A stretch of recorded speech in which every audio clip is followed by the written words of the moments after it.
Hi everyone, this is Rajesh Yadav. I welcome you all to divine teaching.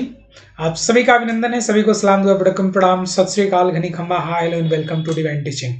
सभी का अभिनंदन। आज मैं आप लोगों के सामने टीजीटी का पेपर डिस्कस करने वाला हूं जो 8 दिसंबर 2023 को डील किया गया था, जो आपके एग्जाम में पूछा गया था। तो मैं आज आप लोगों के सामने यहीं से सारे प्रश्नों के बारे में बात करूंगा और यहाँ पर एक एक चीज को देखेंगे। कहीं पर भी दिक्कत आएगा तो आप लोग जरूर पूछते रहना and I will give my level best to make the things crystal clear before all of you. BPSC question analysis तो जो है वो है ही, लेकिन साथ में आप लोगों को ये बताना चाहूंगा जो भी आपके एग्जाम में प्रश्न आते हैं उसको आप लोगों को सिस्टमैटिक तरीके से देखना है और समझने का प्रयास करना है। नहीं समझ में आए तो please keep raising your question so that I could simplify before all of you.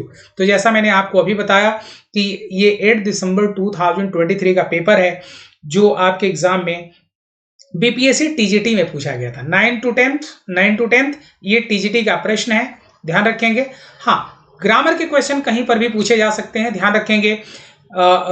BPSC जो टीआरई 2.0 था उसमें लिटरेचर से भी क्वेश्चंस पूछे गए थे, तो इसमें लिटरेचर से भी क्वेश्चंस पूछे गए जिसको मैं आपके सामने प्रेजेंट करता हूं और ग्रामर के क्वेश्चन पर ज्यादा फोकस करूंगा, वह आप लोग ध्यान रखेंगे। ऐसे यहां पर 20 के आसपास क्वेश्चंस पूछा गया था और पीजीटी जो आपका क्वेश्चन है, पीजीटी में करीब 45 क्वेश्चन पूछे गए थे। तो आप लोग अपना ना लिटरेचर का पोर्शन भी आप लोग तैयार करके रखेंगे ताकि किसी भी तरह के प्रश्न क्यों ना आए, आप लोग इजीली उसको हैंडल कर लीजिए। चलिए, तो आते हैं हम लोग एक एक प्रश्न को देखते हैं और यहाँ पर सिस्टमैटिक तरीके से चीजों को डिस्कस करेंगे। क्लियर? चलिए, तो पहला प्रश्न आपके स्क्रीन पर आने से पहले दो तीन चीजों को मैं आपके सामने क्लियर कर देता हूं और इसको आप लोग देखेंगे। शिक्षण एक बहुत ही महान पेशा है जो किसी व्यक्ति के चरित्र, क्षमता और भविष्य को आकार देता है। अगर लोग मुझे एक अच्छे शिक्षक के रूप में याद रखते हैं तो मेरे लिए ये सबसे बड़ा सम्मान होगा। मुझे लोग राजेश यादव कहते हैं। तो आप सभी का डिवाइन टीचिंग यूट्यूब चैनल पर स्वागत है। ठीक है, मैंने अपने यूट्यूब चैनल का नाम बदल दिया है, डिवाइन टीचिंग रखा हुआ है। ठीक है, ये टीचिंग एग्जाम के लिए ही ये इसको मैंने ना प्रिपेयर किया हुआ है और ये नौकरी की जो होड़ है इसमें आप लोग दौड़ लगा रहे हैं। बहुत सारे लोग सोच रहे होंगे कि पेपर कैसा होगा, जो भी होगा बेहतरीन होगा, आप टेंशन मत लीजिए। यहाँ पर बस इतना ध्यान रखिए कि आप लोगों को हमेशा रिवाइज करते रहना है चीजों को और रिवाइज करते हुए जहां कहीं पर भी डाउट होता है, please keep raising your questions with your educators for getting success in your life. Clear? तो यहां पर आप लोग ध्यान रखेंगे। दूसरा प्रश्न आप लोगों के सामने मैं यहां पर रखना चाहूंगा और जो आपके एग्जाम में पूछा गया है उसी को मैं यहां पर आपके सामने प्रेजेंट करता हूं। ठीक है, तो तैयार हो गए हैं तो एक बार आप लोग मुझे बताएंगे और फटाफट आप लोग एक एक चीज को देखने का प्रयास करेंगे।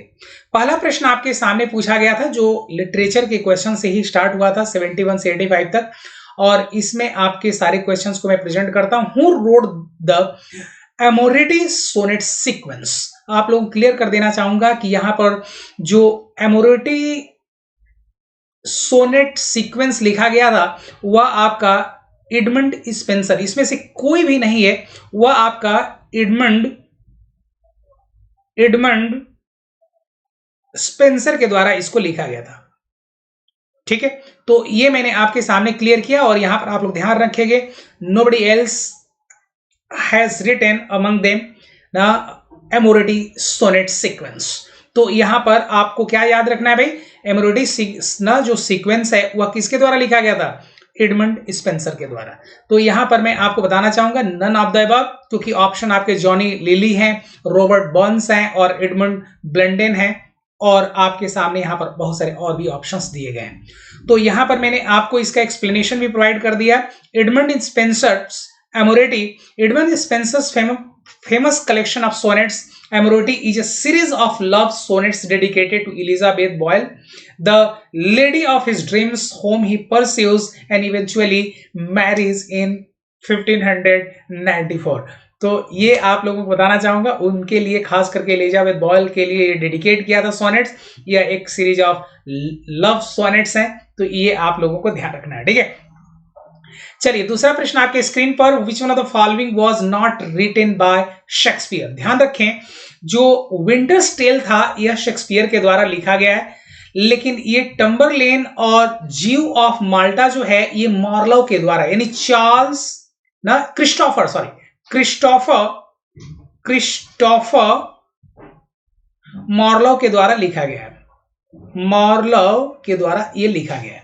ठीक है, तो यहां पर आप लोग ध्यान रखेंगे और एक एक प्रश्न आप लोगों के स्क्रीन पर मैंने ऐसे प्रेजेंट करने का प्रयास किया। क्रिस्टोफर मार्लो ने ना टर्बुलेंट और ज्यूस ऑफ माल्टा किसके द्वारा लिखा गया भाई? यह प्ले किसके द्वारा लिखा गया है?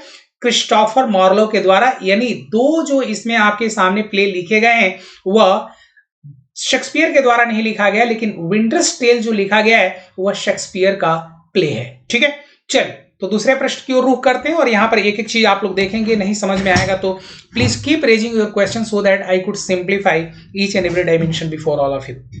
तो स्टार्ट किया जाए। दूसरा प्रश्न आपके स्क्रीन पर, दूसरा प्रश्न आपके सामने मैं रखना चाहूंगा। यहां मैंने आपको बताया कि ना D is the correct answer, क्योंकि यहां पर दो से ज्यादा यानी दो ऐसे प्लेस हैं जो क्रिस्टोफर मार्लो के द्वारा लिखे गए हैं, शेक्सपियर के द्वारा नहीं लिखे गए हैं। यहां पर आप देखेंगे टम्बरलेन जो आपका Tamburlaine the great is a play in 2 parts of Christopher Marlowe. ये क्रिस्टोफर मार्लो, ध्यान रखेंगे, it is loosely based on the life of the central Asian emperor Timur written in 1587। और ज्यूस ऑफ माल्टा भी किसके द्वारा लिखा गया? मार्लो के द्वारा लिखा गया है। ठीक है, तो मैंने आपको बताया कि इसमें D is the correct answer. यहां तक मेरे को लग रहा है कि सभी लोगों को क्लियर हो गया होगा। दूसरे प्रश्न पर आते हैं और यहां पर आपके सामने अलग अलग डायमेंशंस को प्रेजेंट करने का मैं प्रयास करता हूं। ठीक है, चलिए बहुत बढ़िया। नेक्स्ट क्वेश्चन आपके सामने, who termed the novel a new province of writing that was a comic epic poem in pros. ध्यान रखेंगे कई जगहों पर इसको के.एन. पॉल के बारे में बात किया जाता है, लेकिन ए.एन. कौल के द्वारा, लेकिन कई जगहों पे यहां पर हेनरी फील्डिंग के बारे में भी आपको बहुत सारी चीजें यहां से देखने को मिलती है। इसके बारे में भाई, हेनरी फील्डिंग के बारे में बहुत सारी चीजें आपको यहां से देखने को मिलती है। तो मैं आपको यहां पर बस इतना बताना चाहूंगा कि जब कभी हम लोग बात करते हैं किसके बारे में, जहां पर प्रोज को एक तरीके से प्रोविंस ऑफ राइटिंग के बारे में जब बात किया जाता है, तो वहां पर हमने आपको बताया कि आप किसको ध्यान रखेंगे। ठीक है, चलिए बहुत बढ़िया, 1 मिनट के लिए वेट करेंगे भाई। तो यहां पर हमने आपको बताया कि हेनरी फील्डिंग के बारे में बात करते हैं। कई जगहों पे ए.एन. कौल के बारे में आपको जानकारी मिलेगी, लेकिन अल्टीमेटली जो इसका करेक्ट आंसर है नन ऑफ द अबव, क्योंकि वहां पर कोई भी नहीं है जिसने इस चीज को क्वाइन किया था। ठीक है, तो मैंने आपको बताया कि हेनरी फील्डिंग जो थे, ये the comic epics in prose novel को इन्होंने टर्म क्वाइन किया था। क्या किया था भाई? Novel. The Henry Fielding refer to the novel as a comic epic poem in prose के बारे में बात करते हैं। तो यहां पर यदि थोड़ा सा आप मुझे टाइम दें तो मैं इसको आपके सामने प्रेजेंट कर देता हूं, ताकि आप लोग इसको ध्यान रखेंगे और सिस्टमैटिक तरीके से चीजों को ना समझते रहेंगे। ठीक है,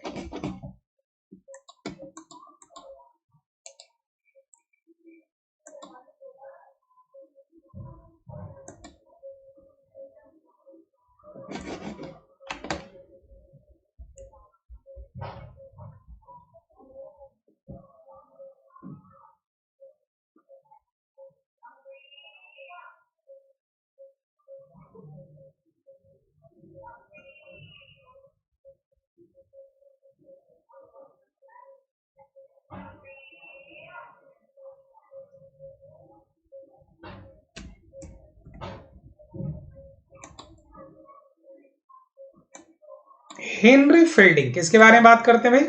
हेनरी फील्डिंग के बारे में बातें करते हैं। और यहां पर मैं आपको बताना चाहूंगा कि जो ऑप्शंस आपके सामने दिए गए हैं, इनमें से कोई भी ऐसा ऑप्शन नहीं है जो किसके बारे में बात करता हो ना, हेनरी फील्डिंग के बारे में बातें करता हो। तो यहां पर जो आंसर दिया गया है, जो आंसर होना चाहिए था, वह आपका नन ऑफ द अबव होगा, क्योंकि नॉवेल को जो नॉवेल है, who termed the novel a new province of writing के बारे में जब बात करते हैं, that was a comic epic poems in prose, यह हेनरी फील्डिंग का अपना स्टेटमेंट है। तो ये मैंने आपको बताया D is the correct answer, बाकी सारे स्टेटमेंट आपके इनकरेक्ट हैं। So E is the correct answer. Next question आपके स्क्रीन पर। दूसरा प्रश्न मैं आपसे ये जानना चाहूंगा, विच one of the following novels is an example of the use of Gothic mode of writing. Gothic mode of writing का मतलब आप क्या समझते हैं? What do understand by Gothic mode of writing? जहां पर एक तरीके से ना हम लोग बातें करते हैं, किसके कॉन्टेक्स्ट में भाई? जब कभी भी आप ना जहां पर आप एक तरीके से चीजों को क्या करने लगते हैं, आप ना overall an overall atmosphere of exoticism, mystery, fear and dread के बारे में बात किया जाए, वो आपका होता है गॉथिक मोड ऑफ राइटिंग। यानी गॉथिक मोड ऑफ राइटिंग में हम लोग किसके बारे में बात करते हैं भाई? गॉथिक मोड ऑफ राइटिंग जो होता है, यहां पर मैं क्लियर करना चाहूंगा, इट ऑलवेज टॉक्स अबाउट क्या? ऐसा राइटिंग जहां पर ऐसा writing that employs dark and picturesque scenery, startling melodramatic narrative device के बारे में बात करते हैं, वह आपका होता है गोथिक मोड ऑफ राइटिंग्स। तो आपको यह ध्यान रखना चाहिए कि इसमें से जब हम लोग बात करते हैं जोसेफ एंड्रयूज के बारे में, तो यह जो आपकी इनकी जो राइटिंग है वह कॉमिक रोमांस या कॉमिक एपिक पोएम के बारे में बात करते हैं। किसके बारे में बात करते हैं भाई? यह मैं आपके सामने यहां पर क्लियर कर देता हूं। जब कभी भी इस तरह के स्टेटमेंट्स के बारे में बात करें तो ध्यान रखें, यहां पर जो गोथिक मोड ऑफ राइटिंग होता है, इसमें प्राइमरली हम लोग किसके बारे में बात करते हैं? तो ध्यान रखेंगे, ओवरऑल यहां पर आपका मिस्ट्री होता है। जब हम लोग किसके बारे में बात करते हैं? मिस्ट्री के बारे में बातें करते हैं। इसमें आपका फियर होता है, इसी में आपका एंड ड्रेड के बारे में बातें करते हैं। तो इस तरह के जो भयानक चीजें होती हैं वह आपका गोथिक मोड ऑफ राइटिंग कहलाता है। जबकि जोसेफ एंड्रयूज की राइटिंग जो है, यह आपका एक तरीके से पता है किस डायमेंशन में बात करती है? कॉमिक रोमांस के बारे में। कॉमिक रोमांस के बारे में ये बात करती है, कॉमिक रोमांस। इवन इसको हम लोग पता है दूसरे डायमेंशन में भी बात करते हैं, या इसको कॉमिक एपिक पोएम भी बोल देते हैं। क्या बोलते हैं इसको? कॉमिक एपिक पोएम भी बोलते हैं। शायद ये वर्ड आपको दिख रहा होगा। और ये जो ट्रिस्ट्रैम शैंडी और द कैसल ऑफ ओट्रेंटो है, ये दोनों गोथिक मोड ऑफ राइटिंग के बारे में बात करते हैं। इसका मतलब ये दोनों आपके गोथिक मोड ऑफ राइटिंग के बारे में बात करते हैं। Gothic mode of writing, Gothic mode of writings के बारे में बात करते हैं। ठीक है, तो इसका मतलब ये भी सही है और ये भी सही है, यानी D is the correct answer. बाकी सारे स्टेटमेंट आपके इनकरेक्ट हैं। Getting me? किसी को यहां पर कोई दिक्कत है? Please let me know. If anyone is facing problem please let me know. If anyone is facing problem please let me know. चलिए दूसरे डायमेंशन पर आते हैं, और दूसरा डायमेंशन आपके सामने मैं प्रेजेंट कर देता हूं, so that you could be in a position to understand each and every dimension that I am going to present before all of you. So D is the correct answer. Next question आपके screen पर, Who among the following romantic poets defined the poetic faith as being constituted by the willing suspension of disbelief के बारे में बातें करते हैं। यहां पर आप लोग देखेंगे, और इनको बोलते हैं सैमुअल टेलर कॉलरिज। क्या बोलते हैं? यह कह रहा है कि who among the following romantic poets, जो इन्हें आपके सामने ये सारे विलियम वर्ड्सवर्थ ना, सैमुअल टेलर कॉलरिज, पीबी शेली, ये सभी रोमांटिक पोएट्स हैं। इनमें से ये कहा जा रहा है कि किसने डिफाइन किया था poetic faith has been constituted by the willing suspension of disbelief. यह आपका किसके बारे में बात करते हैं हम लोग भाई? यह बात करते हैं हम लोग ना एसटी कॉलरिज के बारे में। किसके बारे में बात करते हैं भाई? एसटी कॉलरिज के बारे में बात करते हैं। इन्होंने ही poetic faith as being constituted with the willing suspension of disbelief के बारे में बात करते हैं। जो रोमांटिक वर्ड बेहतरीन तरीके से चीजों को ये प्रेजेंट करते हैं। तो मैंने बताया विलियम वर्ड्सवर्थ और पीवी शेली अलग अलग डायमेंशन से बातें करते हैं। तो B is the correct answer. बाकी सारे स्टेटमेंट इनकरेक्ट हैं। Who among the following poets wrote about innocence and experience as being the two contrary states of the human soul? कौन ऐसा व्यक्ति है?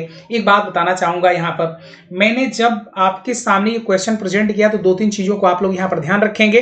दो तीन चीजों को इसमें कह रहा है कि who among the following poets wrote about innocence and experience. Innocence और एक्सपीरियंस के बारे में इनमें से कौन से पोएट ने लिखा है as being the two contrary states of the human soul? ध्यान रखेंगे, ये जब आप बात करते हैं इनोसेंस और एक्सपीरियंस के बारे में, तो यहां पर ध्यान रखेंगे इनमें से ना तो रॉबर्ट बर्न, विलियम ब्लैक और जॉन क्लेयर किसी ने भी नहीं लिखा है। यहां पर एडमंड स्पेंसर के बारे में बात करते हैं, तो ये मैं आप लोगों के सामने लिख देता हूं so that you could be in a position to understand. Edmund Spenser ने ही wrote about innocence and experience as being the two contrary states of human soul। इन्होंने ही लिखा था। बाकी आपको बता देना चाहूंगा, इनमें से कोई भी जो आपके सामने ऑप्शंस दिए गए, इनमें से कोई भी पोएट्स ने इनोसेंस और एक्सपीरियंस के बारे में इस तरह का कोई भी स्टेटमेंट नहीं लिखा था as being the two contrary states of the human soul. ठीक है, चलिए नेक्स्ट क्वेश्चन आपके स्क्रीन पर, be quick and be fast. जहां पर भी आपके सामने कोई क्वेरीज होगा तो आप लोग बताते रहेंगे। ग्रामर वाला पोर्शन भी अभी आपके सामने कराऊंगा, तो इसको आप लोग ध्यान रखेंगे। हमने आपके सामने बताया, 1 मिनट के लिए थोड़ा सा होल्ड करेंगे। हम लोग किसके बारे में बात कर रहे थे? Question, who among the following romantic poets ना। ओहो, गलत हो गया। ये मैंने आपको बताया कि ये विलियम ब्लेक का स्टेटमेंट है। थोड़ी देर के लिए आप लोग होल्ड करेंगे प्लीज। जब बात करते हैं हम लोग ना कि contrary states of human soul के बारे में बात जब करते हैं, contrary states of human soul के बारे में बातें करते हैं, तो वहां पर विलियम ब्लेक ने इस बात को डिफाइन किया था। इन्होंने ही लिखा था इनोसेंस और एक्सपीरियंस के बारे में कि as being the two contrary states of human soul. तो सॉरी फॉर इनकरेक्ट ऑप्शंस। तो यहां पर मैंने आपको बताया B is the correct answer, बाकी सारे स्टेटमेंट आपके इनकरेक्ट हैं। ठीक है, चलिए दूसरे प्रश्न की ओर रुख करते हैं और यहां पर आप लोग देखेंगे दूसरा प्रश्न आपके स्क्रीन पर, और ये दूसरा प्रश्न आप लोग सिस्टमैटिक तरीके से देखें। यहां पर William Blake is the correct answer. ठीक है, अब आपके सामने क्वेश्चन ये कह रहा है कि in which famous novel do we find the character of Heathcliff के बारे में बात करते हैं। आपको इस बात का ध्यान रखना पड़ेगा, इस बात के बारे में आपको जानकारी होनी चाहिए कि जब हम लोग बात करते हैं who among the following in which famous novels do we find the character of Heathcliff के बारे में बात करते हैं। हेथक्लिफ मेरे को लग रहा है कि सभी लोगों को पता होगा, नहीं पता तो मैं आप लोगों को क्लियर कर देता हूं। और वह पता है किसके ना कौन से किस में ये ना कैरेक्टर है। हेथक्लिफ जो है वह आपको बताना है कि ना वुदरिंग हाइट्स नॉवेल में है, या द मेयर ऑफ कैस्टरब्रिज में है, या इवानहो में है, या more than one of the above, या नन ऑफ द अबव। ध्यान रखेंगे वुथरिंग हाइट्स के बारे में जब बात करते हैं, वुथरिंग हाइट के बारे में बातें करते हैं, वहीं पर आपको ये कैरेक्टर देखने को मिलता है। कहां पर देखने को मिलता है ये कैरेक्टर भाई? ये कैरेक्टर जो आपके सामने मैंने प्रेजेंट किया, यह कहां पर देखने को मिलता है? ये कैरेक्टर आपको देखने को मिलता है किसमें? वुथरिंग हाइट्स के बारे में बात करते हैं। किसके बारे में बात करते हैं? वुथरिंग हाइट के बारे में बातें करते हैं। यहीं पर यह आपको कैरेक्टर देखने को मिलता है।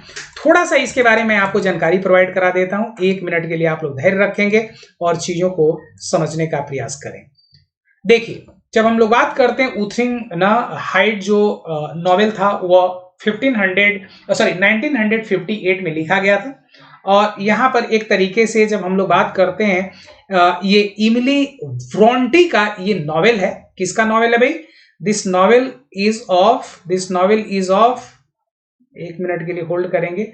ये जो नॉवेल आपके सामने लिखा गया किसका है? इमिली ब्रोंटे। ये इमिली ब्रोंटी का नॉवेल है, जहां पर आपको कई सारे चीजों के बारे में यहां पर जानकारी मिलती है।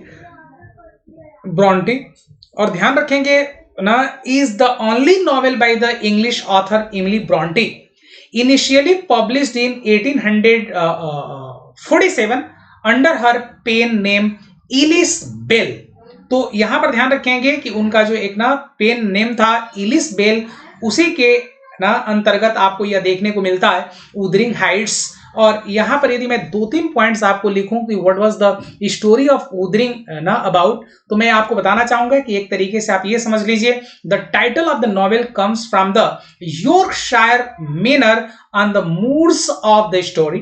The narrative centers on all encompassing, passionate, but ultimately doomed love between Catherine Earnshaw and Heathcliff, and how this unresolved passion eventually destroys them and the people around them. तो यहां पर आप बस इतना ध्यान रखें कि इमली ब्रोटे की ना बूथरिंग हाइट्स जो पाठकों को हवा के झोंकों में डुबो देती है, जहां हिथक्लिफ और कैथरीन की अशांत प्रेम कहानी इस ना गॉथिक कृति में समय और सामाजिक मापदंडों को पार करते हुए सामने आती है। तो यह आपका एक तरीके से स्टोरी है जो मैंने आपको बताया, ठीक है। कैथ ना ये गोथिक फिक्शन आपका एक तरीके से इसकी शैली है और यहीं पर इन सारी चीजों के बारे में बात किया गया है। तो अल्टीमेटली जो आपके सामने आंसर है वह आपके सामने मैंने सारी चीजों को प्रेजेंट किया। सो ए इज द करेक्ट आंसर, बाकी सारे स्टेटमेंट आपके इनकरेक्ट है, ठीक है। चलिए नेक्स्ट क्वेश्चन पर आते हैं और आपको मैं यह आपसे जानना चाहूंगा कि जब कोई भी हम लोग बात करते हैं दूसरे पॉइंट पर तो आप लोग मुझे ये बताएंगे। यहां पर मैंने आपको बता ही दिया कि आंसर क्या है, A is the correct answer. Next question, who wrote the groundbreaking work on human evolution title on the origin of species। जब आप on the origin of species के बारे में बातें करते हैं तो मेरे को लग रहा है कि कौन नहीं जानता है कि origin of species जो है इस पर किसने अपना ना थॉट प्रेजेंट किया है। इनको हम लोग बोलते हैं चार्ल्स डार्विन। चार्ल्स डार्विन ने ही लिखा था the ground breaking work on human evolution title on the origin of species. Human का इवोल्यूशन कैसे हुआ है इस पर इन्होंने एक थ्योरी दिया था ओरिजिन ऑफ स्पेसीज ना चार्ल्स डार्विन ने, और इसी के अंतर्गत इस बात को हम लोग प्रेजेंट करते हैं। So B is the correct answer. Next question आपके स्क्रीन पर। और दूसरा प्रश्न, which modern poets wrote the line things fall apart the centre can not hold. TS Eliot के बारे में बात करते हैं, किसने यह लिखा था। Who use the term which modern poets wrote the line things fall apart, और आपके सामने अलग अलग dimensions. Go ahead and try to answer the question, be quick and be fast. ध्यान रखेंगे जब हम लोग बात करते हैं तो यहां पर आप लोगों ने नाम एक सुना होगा जहां पर ये कह रहा है ना कि things fall apart and the centre holds, centres can't hold ना। जब थिंग्स जो हैं अलग अलग ना बिखर जाती हैं तो भाई सेंटर कितने देर उसको होल्ड कर सकता है, इसके बारे में पता है किसने लिखा था। आप लोगों ने नाम सुना होगा शायद विलियम बटलर का नाम सुना है क्या। विलियम बटलर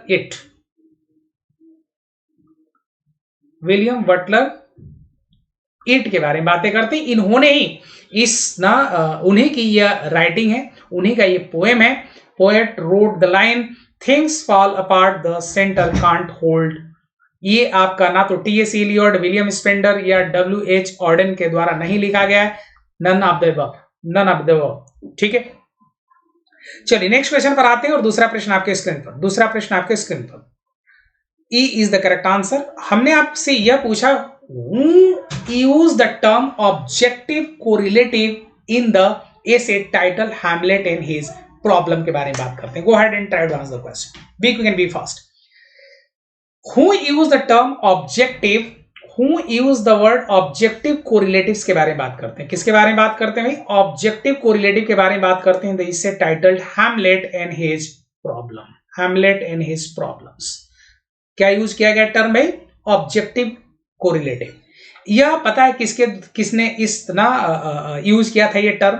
ध्यान रखेंगे ऑब्जेक्टिव कोरिलेटिव जो था ऐसे था जिसका नाम था हैमलेट एंड हिज प्रॉब्लम्स, उसमें ऑब्जेक्टिव कोरिलेटिव जो लिखा गया था वो टीएस इलियट के द्वारा लिखा गया था।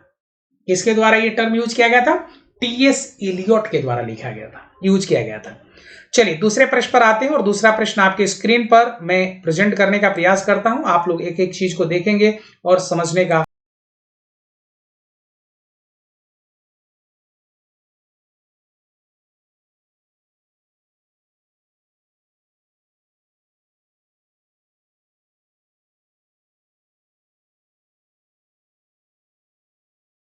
आंसर देंगे। Go ahead and try to answer the question. यहां पर मैं आपके सामने दूसरा प्रश्न रखता हूं, C is the correct answer. दूसरा प्रश्न आपके स्क्रीन पर, which novelist created the fictional town of Malgudi. मेरे को लग रहा है कि मालगुडी के बारे में कौन नहीं जानता है। यदि नहीं जानते तो इससे बड़ा दुर्भाग्य और कोई नहीं हो सकता। इसको के नारायणन ने लिखा था, मालगुडी।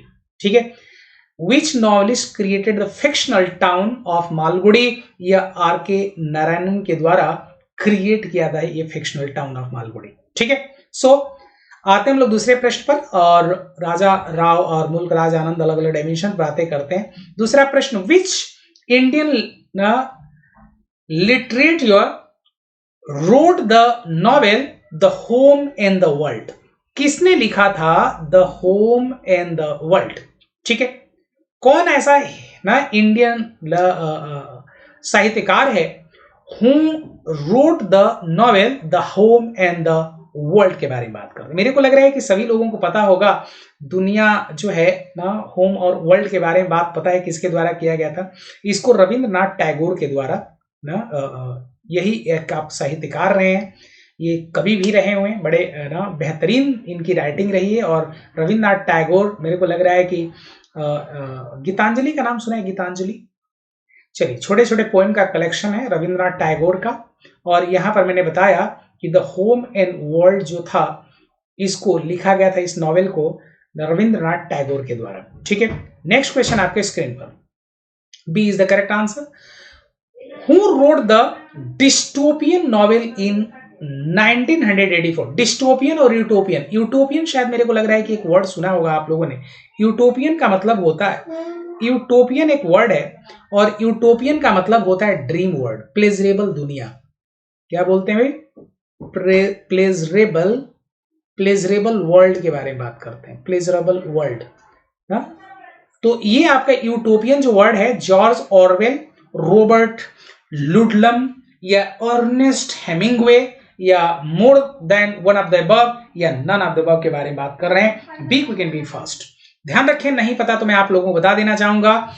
डिस्टोपियन नॉवेल 1984 में जॉर्ज ऑरवेल के द्वारा लिखा गया था। किसके द्वारा लिखा गया था भाई? जॉर्ज ऑरवेल के द्वारा लिखा गया था।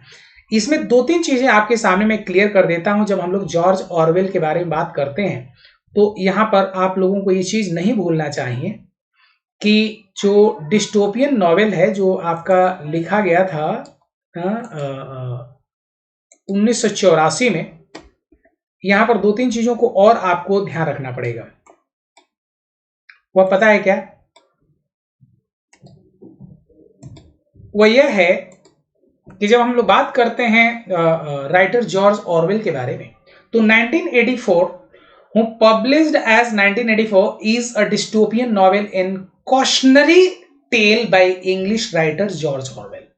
It was published on 8 June 1949 by Saker and Warburg as Orwell's ninth and final book completed in his lifetime. उन्होंने ऐसे बहुत सारी किताबें लिखा था। तो ध्यान रखें, राइटर जो जॉर्ज ऑरवेल हैं, इन्होंने ही किसके बारे में बात किया भाई? किसके बारे में बात किया? फटाफट आप लोग बताएंगे। इन्होंने ही डिस्टोपियन नॉवेल इन्होंने ही लिखा था। क्लियर? और who wrote the first dystopian novel? मेरे को आपको बताया जॉर्ज ऑरवेल ने, और इसके बारे में जितनी बातें किया जाए वो कम है। आपको दो तीन चीजें बता देता हूं कि आखिर ये ऑरवेल का जो डिस्टोपियन है नॉवेल, ये क्या कहता है। एक तरीके से एक प्लेस है जहां पर humans have no control over their own lives. यह डिस्टोपियन जो है, जैसे बोला जाता है ना कि दुखों का दुनिया, यानी अनप्लीजेंट वर्ल्ड, ठीक है, जहां पर हर जगह दुख ही दुख हो, तो वहां पर इन्होंने ये कहा है कि भाई एक ऐसा जगह है जहां पर आदमी का खुद का कंट्रोल नहीं होता अपने लाइफ पर, where nearly every positive feelings is ना क्वेल्स्ड। जितने भी आपकी पॉजिटिव फीलिंग है सब धराशायी हो जाते हैं। Where people live in misery, fear and repression. तो ये डिस्टोपियन के बारे में बात किया गया है। किसके बारे में? तो the dystopian tradition in literature is relatively modern one and is usually as criticism of the time in which the author lives. तो ये आपका डिस्टोपियन के बारे में थोड़ा सा मैंने आपके सामने चीजों को प्रेजेंट किया है। 1 मिनट के लिए यदि आप धैर्य रखें तो मैं 2-3 पॉइंट आपके सामने इसके बारे में बता देता हूं, ताकि आप लोगों को भविष्य में इसके बारे में जब भी आपको जरूरत पड़े तो इसको आप लोग इजी तरीके से चीजों को आप लोग देख लेंगे और समझ जाएंगे। ठीक है, हम लोग बात कर रहे थे किसके बारे में भाई? जो मैंने अभी आपको बताया कि जो जॉर्ज ऑरवेल का जो डिस्टोपियन है वह किस डायमेंशन पर बातें करता है, तो इसको आप लोग देखेंगे। 1 मिनट के लिए थोड़ा सा मैं इसको साइड कर देता हूं और आपके सामने इन चीजों को यहां पर प्रेजेंट कर देता हूं। ठीक है, देखिए तो सारी चीजें दिख रही हैं आपको। मेरे को लग रहा है कि सब कुछ दिख रहा होगा, मेरे सामने भी दिख रहा होगा और मेरे आगे भी दिख रहा होगा, है ना। चलिए थोड़ा सा मैं आप लोगों के सामने साइड लाइन हो जाता हूं। तो ये आप लोगों के लिए मैंने लिखा, और यहाँ पर जो मैंने जो पॉइंट्स आपके सामने रखा था इसको आप लोग देखेंगे। ये जो वर्ड मैंने लिखा इसको आप लोगों के सामने प्रेजेंट किया, यानी जॉर्ज ऑरवेल के बारे में बातें करते हैं। और एक तरीके से ध्यान रखेंगे, ऐसा डिस्टोपियन जहां पर किसके बारे में बातें करते हैं? पॉजिटिव फीलिंग्स जो होती हैं खत्म हो जाती है, जहां पर मिजरी, फियर और रिप्रेशन ये आपको दिखता है, उसी को हम लोग कहते हैं कि क्या है भाई वो। 1 मिनट के लिए धैर्य रखेंगे please, wait for a moment. चलिए, विच ब्रिटिश ड्रामेटिक्स, जो कौन सा ऐसा ब्रिटिश ड्रामेटिस्ट था जिन्होंने क्रिएट किया था character Jimmy Porter in Look Back in Anger? आपको ये बताना है, go head and be quick. Which British dramatist created character of Jimmy Porter in Look Back? आप ध्यान रखें यहां पर, जब आप, मेरे को लग रहा है कि आप सभी लोगों ने आंसर तो देख ही लिया होगा, अब क्या बताने से, जब चिड़िया चुग गई खेत, इसको जॉन ऑसबॉर्नी ने लिखा था। किसने? जॉन ऑसबॉर्नी, ब्रिटिश ड्रामेटिस्ट हैं जिन्होंने इस कैरेक्टर जिमी पोर्टर को क्रिएट किया था। क्या किया था भाई? जिसको जिमी, किसने क्रिएट किया था? जॉन ऑसबॉर्नी। जॉन ऑसबॉर्नी के बारे में बात करते हैं। इसके बारे में थोड़ा बहुत आपको जानकारी में प्रोवाइड करा दूं क्या, जॉन ऑसबॉर्नी के बारे में? जॉन ऑसबॉर्नी का जो प्ले था वो 1956 को एक तरीके से इसको पब्लिश किया गया था। Play Look Back in Anger initiated in a movement focused on the angry young man, गुस्से में रहता है, the genre that try to show the realism of the working class without romanticism it. Jimmy Porter and his wife Alison live with their friends Cliff, and Jimmy and Allison do not have a healthy relationship. तो इसमें आपको मैं बताना चाहूंगा कि इसके बारे में ये बात किया गया है, जो बेहतरीन आपका एक कैरेक्टर है जिसके बारे में आपको थोड़ा बहुत जानकारी मेरे को लग रहा है कि होना चाहिए, और नहीं है तो कोई बात नहीं, परेशान नहीं होने का, और इन चीजों को आपको समझते रहना है। क्या करना है भाई? यहाँ पर आपको समझते रहना है।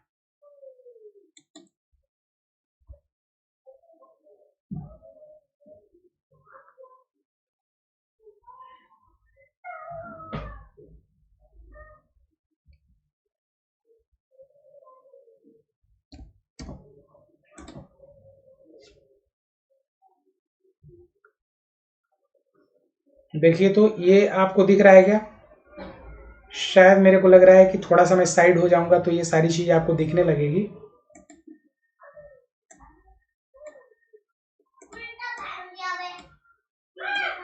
ठीक है, तो यहां पर मैंने इसको प्रेजेंट कर दिया और आपको जॉन ऑसबॉर्नी के बारे में मैंने आपको थोड़ी बहुत चीजें प्रेजेंट किया है, ये आपको समझना है और आगे चीजों को सिस्टमैटिक तरीके से रखना है। ठीक है, तो यहाँ पर आप लोग देखें आप इस चीज को, और मैंने आपको बताया B is the correct answer over है, B is the correct answer over है। और इसके बारे में थोड़ा सा मैं जॉन ऑसबॉर्नी जो 1956 प्ले जो था look Back in Anger initiated a movement focused on the angry young man, a genre that tried to show the realism of the working class without romanticism it। Romanticism भाई कहां से working class के बीच में होगा, ये तो संभव ही नहीं है। इसलिए यहां पर यह कहा गया है कि जो जिमी पोर्टर है और ना उसकी वाइफ एलिसन जो है वो एक साथ अपने मित्र के साथ रहते हैं जिसका नाम था क्लिफ, लेकिन जिमी और एलिसन जो है उनका जो रिलेशनशिप था वो हेल्दी नहीं था। इसी के बारे में बात किया गया है, जिन्होंने जहां पर जॉन ऑसबॉर्नी ने, जो ब्रिटिश ड्रामेटिस्ट हैं, उन्होंने इस कैरेक्टर को क्रिएट किया था। ठीक है, चलिए नेक्स्ट क्वेश्चन आपके स्क्रीन पर, in which Shakespearean play do we find the character of Banquo? Be quick and be fast. मुझे लग रहा है कि बैंक्यू शब्द जब आपके सामने आया है तो आपको पता होना चाहिए हैमलेट, ओथेलो और किंग लियर में ये आपको नहीं मिलता है। ये कैरेक्टर जो है आपको मैकबेथ में मिलता है। कहां पर मिलता है भाई? मैकबेथ में मिलता है। तो आप लोग लिख लेंगे कहीं पर, ये Macbeth is the correct answer. इसमें से कोई भी ऑप्शन सही नहीं है। थोड़ा सा मैं फास्ट करा देता हूं ताकि आप लोगों को ध्यान रहेगा। मैन है, अब आपके सामने जो क्वेश्चंस हैं वह कुछ क्वेश्चंस मैं आपके सामने इसमें से देखेंगे, जो मैंने जंप किया है वो आगे आपको बताऊंगा। जो हो सकता है पैसेज के क्वेश्चन होंगे, बीच में पैसेज के क्वेश्चन होंगे। चूंकि पैसेज यहां पर मैं कराऊंगा तो बहुत टाइम लग जाएगा, लेकिन मैं ग्रामर वाला पोर्शन करा देता हूं। Man has scarcely understand the importance of clean water more than one of the above and none of the above. ध्यान रखिए, मैन हैज स्कार्सली। भाई आप एक बात बता दीजिए, मेरे को लग रहा है कि मैं आप लोगों को ये सारी चीजें बताऊंगा सेंटेंस में सब्जेक्ट के बाद जब हम लोग हैज और हैव का प्रयोग करते हैं तो वर्ब किस फॉर्म में आती है? थर्ड फॉर्म में आती है। जब आपने हैज लिया है तो यहां पर अंडरस्टैंड नहीं आएगा, या आपको अंडरस्टूड लिखना चाहिए था। ये मैं आप लोगों को जब पढ़ा रहा था एक चैनल पर जिसने धोखा दिया बहुत सारे बच्चों को, मैं कहूंगा कि आप लोग वहां पर एडमिशन नहीं लेंगे मेरे नाम पर, क्योंकि मैं वहां नहीं पढ़ा रहा हूं, जिसका नाम है फिजिक्स वाला। तो वहां पर मैं नहीं पढ़ा रहा हूं, आप लोग वहां पर एडमिशन मेरे नाम पर नहीं लेंगे। ठीक है, मैंने सारी चीजें वहां पर जो बताया था वह एग्जाम में पूछा गया था, लिटरेचर के कुछ क्वेश्चन को छोड़ करके। ठीक है, आइए मैं आपको यहाँ पर क्लियरली सारी चीजों को मेंशन कर देता हूं। देखिए, मैं आप लोगों को ऑलरेडी ये सारी चीजें पेड क्लासेस में बताया था कि हैज और हैव के साथ वर्ब किस फॉर्म में आती है? थर्ड फॉर्म में आती है। जब भी कभी भी हैड का प्रयोग करें तब भी हम लोग वर्ब की थर्ड फॉर्म का प्रयोग करते हैं, और स्कार्सली और हार्डली जब वर्ड आता है तो उसके साथ हम लोग किसका प्रयोग करते हैं ना? हैज या हैव का प्रयोग कर लेते हैं या हैड का प्रयोग कर लेते हैं। लेकिन अल्टीमेटली जब भी हैज और हैव आता है तो उसके साथ वर्ब की थर्ड फॉर्म आती है। ये मैं ऑलरेडी आप लोगों को पेड क्लासेस में कराया था। Mangoes was distributed between all the children, ये सेंटेंस आपके सामने लिखा गया है, और इसमें से आपको ध्यान रखना चाहिए मैंगो जब प्लूरल है तो क्या वॉज लिखेंगे? नहीं, वर आएगा। डिस्ट्रीब्यूटेड बिटवीन ऑल के बारे में बात कर रहे हैं, ऑल द चिल्ड्रन। यहाँ पर ऑल जो शब्द है वह आपको पता होना चाहिए कि वॉवेल साउंड से, और यहाँ पर अमंगस्ट शब्द का प्रयोग करना चाहिए। ये आपके दो पार्ट में एरर है, यानी D is the correct answer. ठीक है, D is the correct answer. यहाँ पर थोड़ा साइड लाइन हो जा रहा हूं ताकि आप लोगों को ये सारी चीजें दिख जाएगी। थोड़ा सा फास्ट में करा रहा हूं ताकि आप लोगों को यहाँ पर सारी चीजों को मैं क्लियर कर पाऊं। मोर than one of the above के बारे में बात कर रहे हैं। ठीक है, चलिए नेक्स्ट क्वेश्चन आपके स्क्रीन पर, और यहाँ पर आपके लिए मैं अलग अलग डायमेंशन पर प्रेजेंट करता हूं। अगला जो आपका TRE 3 तो बहुत जल्दी हो गया था एग्जाम, और मेरी भी थोड़ी सी लापरवाही रही जो मैं आप लोगों के सामने चीजों को प्रेजेंट नहीं किया। लेकिन जो आपका 4.0 आएगा उसके लिए मैं आप लोगों के सामने सारी क्लासेस सिस्टमैटिक तरीके से प्रोवाइड कराऊंगा। तो आप लोग मेरे साथ जुड़े रहिए, और यकीन मानिए एक एक डायमेंशन आपके सामने ग्रामर का कोई ऐसा नहीं होगा जो आपको मैं न कराऊं। ठीक है, चलिए दूसरा प्रश्न ग्रामर का। वही ग्रामर का प्रश्न आपको मैं यह बता देता हूं कि मैंने आप लोगों को ये पेड क्लासेज में वहां पढ़ाया था। अब आप लोगों को बार बार बता रहा हूं कि वहां पर आप लोग एडमिशन नहीं लेंगे मेरे नाम पर, क्योंकि मैं वहां पढ़ाना छोड़ दिया हूं। ठीक है, D is the correct answer. यहां पर देखिए, मैं ऑलरेडी आप लोगों को पेड क्लासेज में बताया था कि अमंग का प्रयोग और अमंगस्ट का प्रयोग कब होता है। अमंगस्ट का प्रयोग आप वहीं पर करेंगे जिनके बाद वॉवेल साउंड आता है। अमंगस्ट का प्रयोग आप वहीं पर करेंगे जहां पर ऑल ऑफ, जहां पे ऑल का प्रयोग किया गया वहां पर किसका प्रयोग करेंगे? देख रहे हैं आप लोग, जहां पर आपके सामने अमंगस्ट का प्रयोग होता है ये मोर देन 2 के लिए, अमंग का भी प्रयोग मोर देन 2 के लिए होता है, बिटवीन का प्रयोग 2 के लिए होता है। हरी गेटिंग में? तो ये आपके सामने जैसे कई सारी चीजें होंगी, उसके बीच में आप बहुत सारी चीजों के बारे में बात करते हैं। यहाँ पर देख सकते हैं बिटवीन का प्रयोग 2 चीजों के लिए यूज किया जाता है। तो ये देख रहे हैं बॉल आपका 2 चीजों के बीच में। ये सारी चीजें मैंने आपको ऑलरेडी पेड क्लासेज में पढ़ाया था। ठीक है, इजंट इट? रेडी में? चलिए दूसरा प्रश्न आपके स्क्रीन पर। Some of the peoples stopped him from moving further. अब आपने कहा कि कुछ peoples, एक बात बता दो, some of the peoples जो वर्ड है ना, आपका ध्यान रखें, कि पीपल ऑलरेडी ये प्लूरल वर्ड है, ये ऑलरेडी प्लूरल वर्ड है, ये आपका कलेक्टिव नाउन है, ये यानी प्लूरल नाउन है ये। अब आप इसमें एस लगाते हैं जब, तो इसका मीनिंग चेंज हो जाता है, ध्यान रखेंगे। जब आप इसमें एस लगाते हैं तो इसका मतलब होता है रेस। जैसे हम लोग कैकोसाइड के बारे में बातें करते हैं, द्रविडियन के बारे में बातें करते हैं, तब यूज करते हैं। लेकिन आगे बढ़ने से कुछ लोगों ने उसको रोका, तो यहां पर पीपल्स वर्ड नहीं होना चाहिए, यहां पर मात्र क्या होना चाहिए, पीपल वर्ड का ही प्रयोग करेंगे। इसका मतलब आपको पता लग गया होगा कि एरर कहां पर एग्जिस्ट करता है। किसी को कोई दिक्कत होगा तो प्लीज आप लोग बताते रहेंगे। ए पार्ट में एरर एग्जिस्ट करता है, इसको आप लोगों को ध्यान रखना है, ठीक है।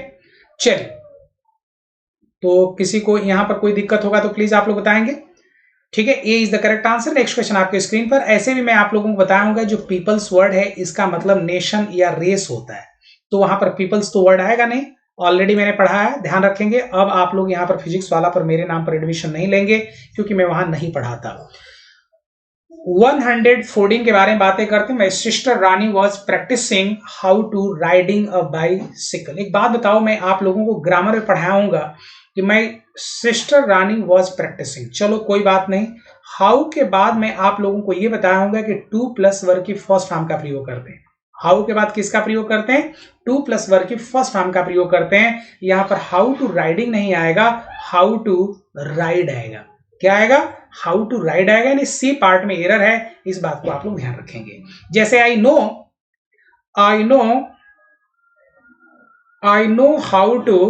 How to teach the students, मैं जानता हूं कि स्टूडेंट्स को कैसे पढ़ाते हैं, ठीक है। तो हाउ के बाद क्या आता है, टू प्लस वर्ग की फर्स्ट फॉर्म। देखिए यह भी मैं बता चुका हूं ऑलरेडी, आप लोगों को वहां पर पेड क्लासेज में पढ़ाया था, यानी कोई भी ऐसी चीज नहीं थी जो मैं पेड क्लासेज में वहां ना पढ़ाया हूं, यानी सब कुछ वहां से आपके एग्जाम में पूछा गया था। तो यहां पर आप लोगों को ध्यान रखना चाहिए, हाउ के बाद हम लोग टू प्लस वर्ग की फर्स्ट फॉर्म का प्रयोग करते हैं, ठीक है। नेक्स्ट क्वेश्चन आपके स्क्रीन पर। ऐसे भी जब भी टू के बाद हम लोग किसका प्रयोग करते हैं, वर्ग की फर्स्ट फॉर्म। जब इन्फिनेटिव वर्ब पढ़ाऊंगा तो वहां पर भी आप लोगों को मैंने बताया था। चलिए नेक्स्ट क्वेश्चन आपके स्क्रीन पर। The flock of sheeps blocked the road more than one of the above. एक बात बता दो, फ्लॉक ऑफ शिप्स के बारे में बात कर रहे हैं। मैं यह बताऊंगा आपको कि डियर, शीप और वर्मिन, परजीवी के बारे में बात करते हैं। ये तीनों ऐसे शब्द हैं जो सिंगुलर और प्लूरल दोनों में एज इट इज यूज होते हैं। इनमें कभी भी हम लोग ना एस नहीं लिखते, ऐसा नहीं लिखते कि आप शिप्स लिख दें, ऐसा नहीं हो सकता कि आप यहां पर डियर्स लिख दें, वर्ड गलत हो जाएगा। इसलिए यहां पर आपका क्या होना चाहिए था, शीप होना चाहिए था। रेडी में, ब्लॉक द रोड, यह सेंटेंस आपके स्क्रीन पर।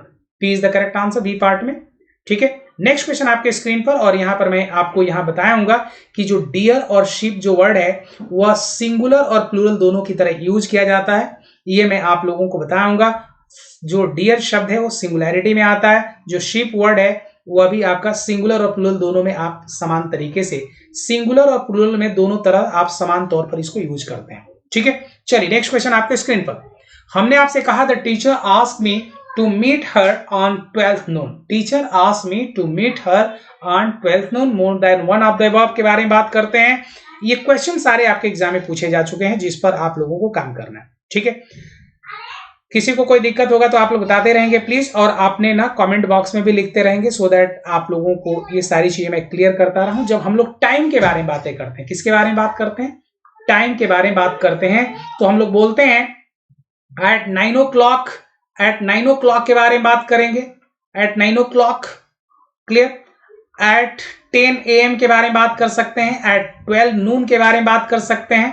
तो यहां पर जो स्टेटमेंट आपके सामने लिखा गया है, ऑन प्रेपोजिशन का प्रयोग हम लोग कभी भी डिजिट जहां लिखा गया हो, ऑन टाइम तो जरूर लिख सकते हैं, ऑन के बाद TIME लिख सकते हैं, इन के बाद TIME लिख सकते हैं, लेकिन कभी भी ऑन के बाद आप ऑन 2 PM, ऑन 3 PM नहीं लिख सकते, सेंटेंस गलत हो जाएगा। हाँ, एट के बाद 2 PM, 3 PM, 9 PM कुछ भी लिख लीजिए, लेकिन ये आप नहीं लिख सकते, इसलिए यहां पर एरर है और इसके जगह पर एट का प्रयोग करना चाहिए, ठीक है। सी पार्ट में एरर एग्जिस्ट करता है। नेक्स्ट क्वेश्चन आपके स्क्रीन पर। ये बताना मैं ऑलरेडी आप लोगों को पढ़ा चुका था कि जब भी हम लोग समय के बारे में बात करते हैं तो एट का प्रयोग करते हैं, ठीक है।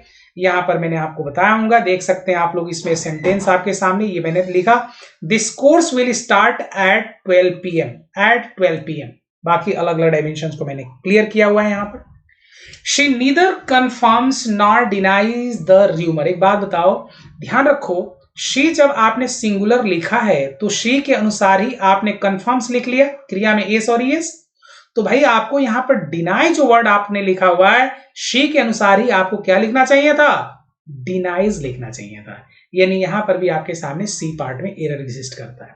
ठीक है, देख सकते हैं आप लोग, क्योंकि सब्जेक्ट अल्टीमेटली है, सब्जेक्ट जो है उसी के अनुसार आपकी वर्ब चेंज होती रहती है।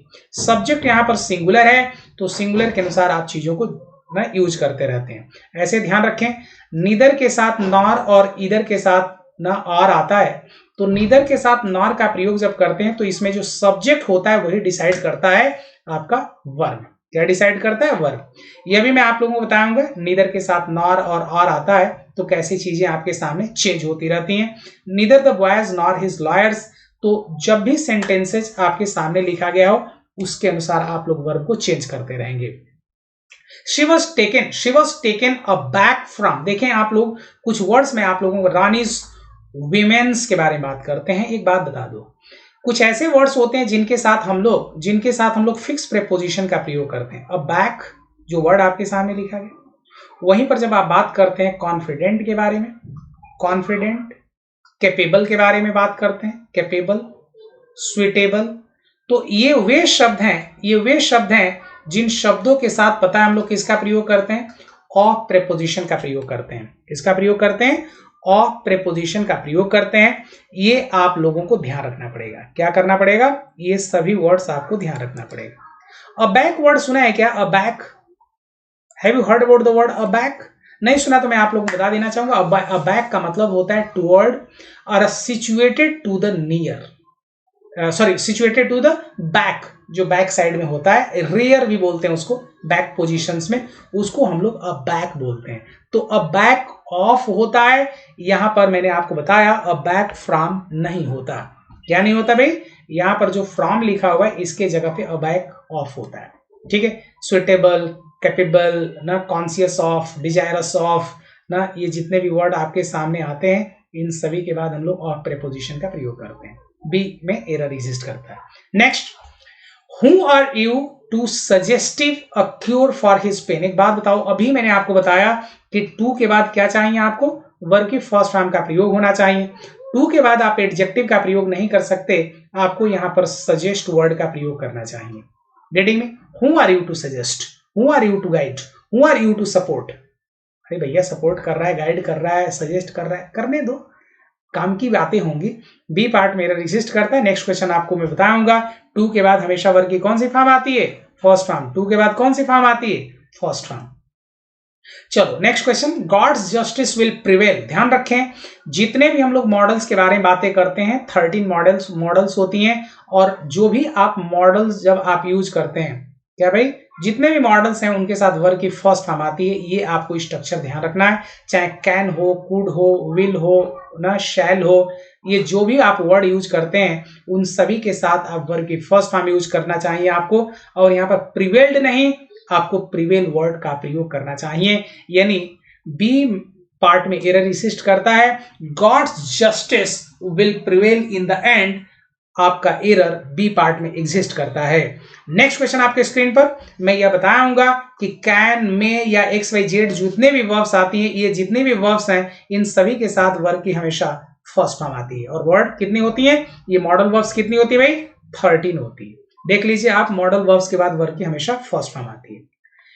Next question, Rose ran so fast that he tripped and dot dot dot. एक बात बता दो, आपने कहा कि जब भी आपको ध्यान रखना पड़ेगा, जो भी क्रियाएं जब एंड वर्ड से जुड़ती हैं तो हमेशा जब देखेंगे आप, यहां पर वर्ग की कौन सी फॉर्म है, सेकंड फॉर्म। यहां पर भी वर्ग की कौन सी फॉर्म, सेकंड फॉर्म। रीडिंग, अब एंड के बाद यहां पर भी आपको पता है क्या लिखना चाहिए था, कौन सी फॉर्म लिखेंगे। आपने कहा कि वो इतना तेजी के साथ दौड़ा ना, fast that she tripped and क्या, वॉज फॉलन के बारे में बात करेंगे या किसके बारे में बात करेंगे, फटाइए तो भाई। एक बात बता दो, हमेशा क्रियाओं को जब आप एंड प्रेपोजिशन से जोड़ते हैं तो किस फॉर्म में रहती हैं, बताओ। हमेशा आपको एंड प्रेपोजिशन से जब भी क्रियाएं जुड़ती हैं तो यहां पर भी सेकंड फॉर्म में होना चाहिए। आप देख सकते हैं इसमें से कोई भी फॉर्म नहीं आपके सामने है, आपको लिखना चाहिए था फेल। क्या लिखना चाहिए था? फेल लिखना चाहिए था। रेडी में? क्यों? क्योंकि ट्रिप्ड आपका वर्ग की सेकंड फॉर्म, तो फॉल का सेकंड फॉर्म क्या होगा? आप लिखते हैं फॉल, फेल, और किसके बारे में बात करते हैं आप? फॉलन के बारे में बात करते हैं। नेक्स्ट क्वेश्चन आपके स्क्रीन पर, ई पार्ट में आपका ई ना, कोई भी एरर आपके सामने ऑप्शंस नहीं है। यहां पर आप लोगों को बताया होगा कि जो भी आप एंड वर्ड से जोड़ते हैं वो हमेशा इक्वल रैंक के शब्दों को एंड जोड़ता है। किसको जोड़ता है भाई? इक्वल रैंक के शब्दों को जोड़ता है। यदि इस साइड में आपने वर्ब लिया है तो इधर भी आपको वर्ब ही लेना पड़ेगा, तभी आप एंड से जोड़ सकते हैं। यदि आपने इधर प्रेपोजिशन लिया है तो इधर भी आपको प्रेपोजिशन लेना पड़ेगा। इधर आपने प्रोनाउन लिया है तो इधर भी प्रोनाउन लेना पड़ेगा। यहां पर आपने एडवर्ब लिया है तो इधर भी आपको एडवर्ब लेना पड़ेगा। सेम रैंक के शब्दों को ये जोड़ता है। ऑलरेडी मैं आप लोगों को ये सारी चीजें बता चुका हूं। एंड प्रेपोजिशन जो है वो ना इक्वल रैंक के शब्दों को जोड़ता है। किसको जोड़ता है? देखिए आप, इक्वल रैंक के शब्दों को जोड़ता है एंड। ठीक है, चलिए नेक्स्ट दूसरा प्रश्न। Right now he dash video games on his computer. Right now, एक बात बताओ, राइट नाउ का मतलब अभी। अब एक बात बताओ, जब राइट नाउ के बारे में बातें करते हैं तो इसका मतलब वो प्रेजेंट की बात करता है। किसकी बात करता है? प्रेजेंट की बात करता है। प्रेजेंट में right now, at the moment ना, जब हम लोग बात करते हैं दीज डेज के बारे में बात कर लेते हैं। These days, nowadays, nowadays, right now, ये वे शब्द हैं जहां पर हम लोग प्राय प्रेजेंट कॉन्टिन्यूअस का प्रयोग करते हैं। किसका प्रयोग करते हैं भाई? प्रेजेंट कॉन्टिन्यूअस, यानी ना प्रेजेंट कॉन्टिन्यूअस, यानी इज एम आर का प्रयोग करके। किसका प्रयोग करके भाई? इज एम आर का प्रयोग करके जो सेंटेंसेज आपके सामने यूज किए जाएंगे,